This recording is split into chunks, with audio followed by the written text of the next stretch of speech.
Guys আজকে সারা দিনটা পুরো বৃষ্টির ভিতরে কাটছে, প্লাস আজকে আমার আইসিটি পরীক্ষা ছিল। Hello guys, welcome back to my mini blog. এখন বাজে 12:30। আজকে আমার আইসিটি পরীক্ষা। আমি আইসিটি পরীক্ষা দিতে যাচ্ছি, এসে তোমাদের সাথে কথা হবে। গাইস পরীক্ষা দিয়ে এসে পড়েছি, 40 মিনিট ছিল পরীক্ষা। সবাই দোয়া করো আমার জন্য। এখন যাব গোসল করতে, চলো গোসল করতে যাই।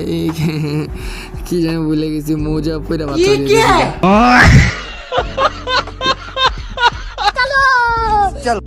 বাইগান গোসল করে ফেলেছি গাইস। এখন আম্মু ভাত দিবে, দেখি আম্মু কি রান্না করেছে ওটা তোমাদের সাথে শেয়ার করবো। গাইস অনেক ঘুম পাইতেছিল, যেটা বলার মতো না। অনেক কষ্টে ভাতটা খাবো এখন। পোয়া মাছ আর ভাত দিছে আম্মু, চলো খাই। খাওয়ার পর তোমাদের সাথে কথা হচ্ছে। ভাত খাওয়ার পর একটা কিছুক্ষণের ন্যাপ নিলাম। এখন বাজে সন্ধ্যা 7। তোমরা বলতে পারো আমি কোথায় যাইতেছি। আম্মু আমাকে পাঠাইছে নাস্তা আনার জন্য, দেখি কি পাই। আকাশকে সুবিধার মনে হইতেছে না, বৃষ্টি আসতে পারে। সামনে দেখলাম একটি লাইভ বেকারি, বৃষ্টি আসতে পারে। টাইম ওয়েস্ট না করে ঝাল পেটিস নিয়ে নিলাম 4টা। এখন তোমাদেরকে রিভিউ দিব কেমন। দেখতে পারতেছো কত ক্রিস্পি আর জোস লাগতেছে। এখন খেয়ে দেখি কেমন লাগে।